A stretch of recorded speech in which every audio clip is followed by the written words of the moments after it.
How's it going, everybody? Welcome back to the channel. In this video, we're going to talk about 4 lessons that I learned while making a animated short film in Unreal Engine 5 all by myself. So let's get started with number 1, and the one that I got the most feedback on is sound. Sound was not good. And the reason why it wasn't good is because I left it for last. So the lesson that I learned from doing this is do not leave the sound for last. What I'm gonna do is next time that I'm doing my short film, this is one of the things that I'm gonna think about while writing this storyboard.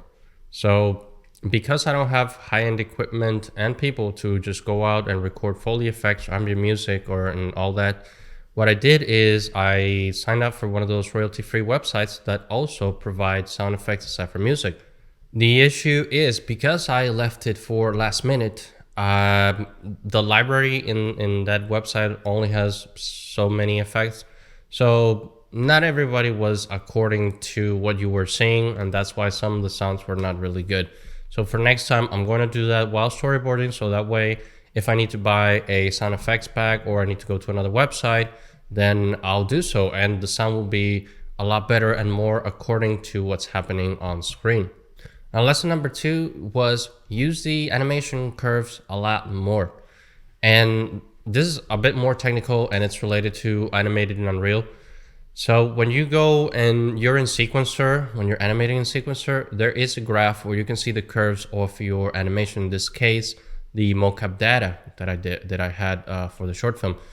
One of the things that I didn't pay too much attention was the curves when I was doing the cleanup and the animation. So I would get my mocap data for the parts where the suit is on the ground, and I just did some movements, some rotations of the bones, and that's not the way to go. So when I was animating in Maya and 3ds Max, we also used to use the curves a lot to get much better animation. This is something that I'm going to pay attention a lot more. I didn't pay so much attention this time because I was using a mocap, and back then I was doing all keyframes. So when I was doing all keyframe animations, I did use the curves a lot.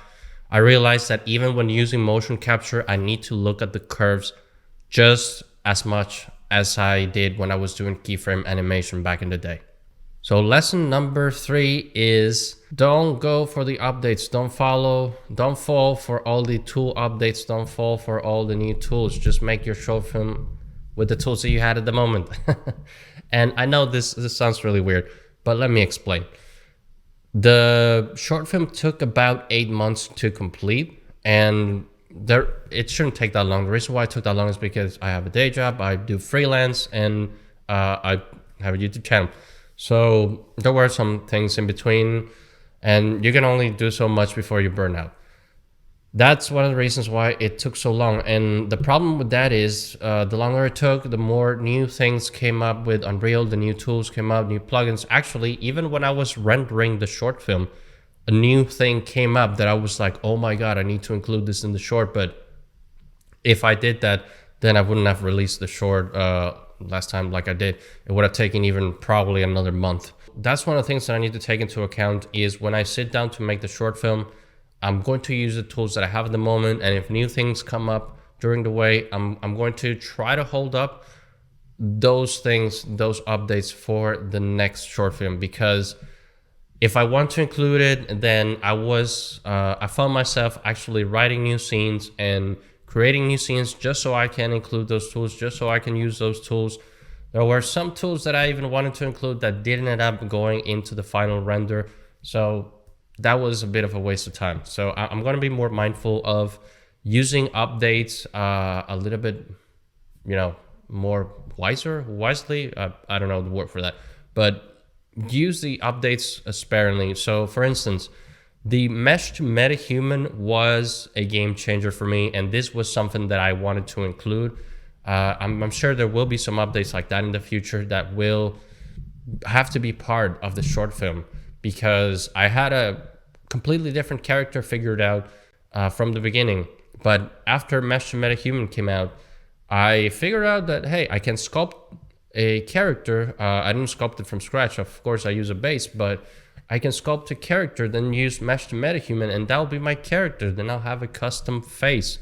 And that's why my MetaHuman looks a little bit different than the other ones, just because I did it from a custom model. It wasn't even a scanned model. It was from a custom 3D model that I made in ZBrush. So that one, yeah, that one was a must, but there were other things like Niagara stuff that I wanted to add in.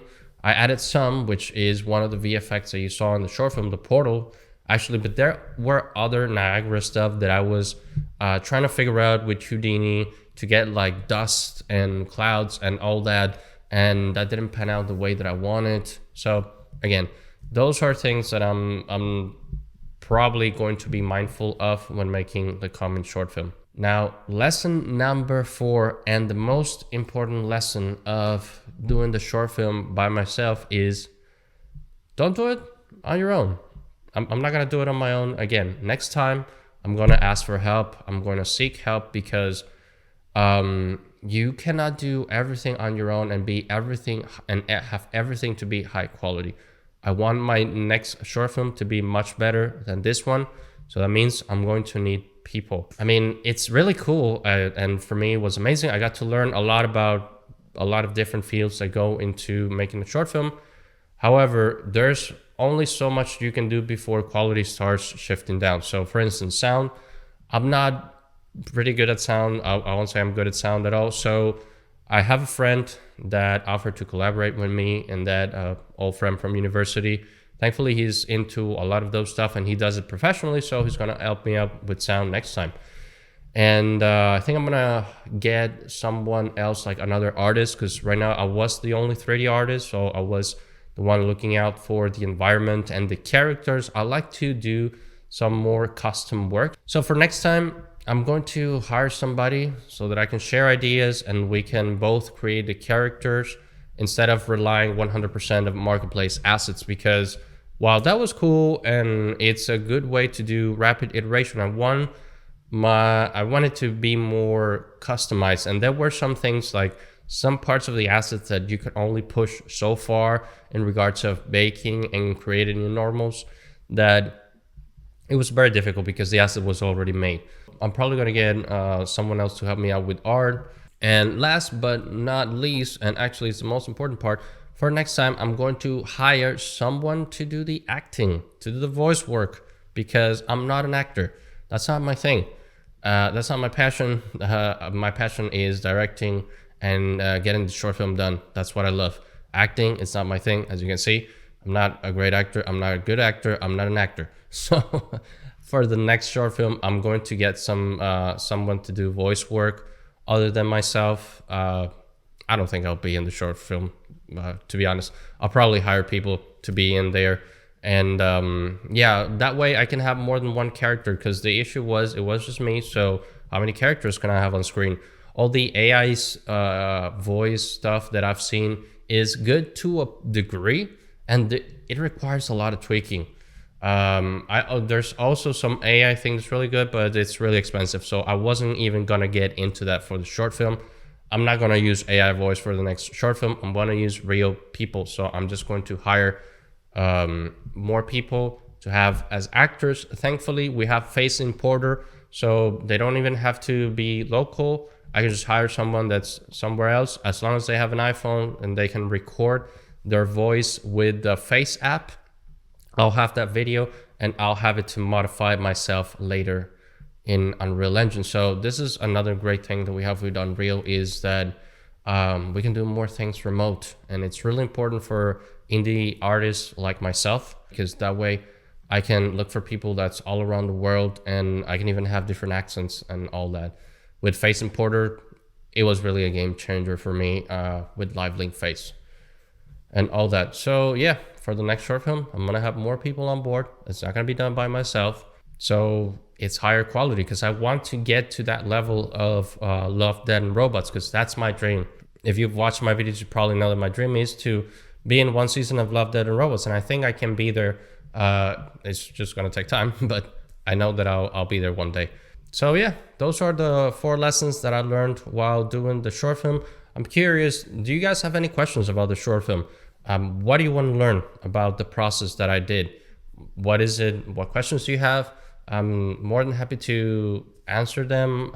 If you leave the questions down below in the comment sections, I'll compile as many questions as I can, and I'll just put a video together answering all those questions. So please feel free to comment down below and let me know what are your questions about the short film that I make. What things you like to learn about filmmaking and doing cinematics in Unreal, so I can make more videos about that. Don't forget to follow me on Twitter and Instagram, because that's where I'll be posting the short film stuff and other projects that I'll be doing. Follow me on Discord for more if you have more questions, because there's a whole community in there, over 1,000 people to help you out. And yeah, don't forget to subscribe to the channel, ring the bell, and do the like and all that stuff, because it really goes a long way. Thanks a lot to all my patrons. As always, there's a shout out to the level 2 patrons over here. Y'all helped me a lot with your donations. It really helped with getting all the assets. So if you can help out the channel, amazing. If not, then just leaving a like goes a long way. Thank you for watching, and I'll see you in the next one.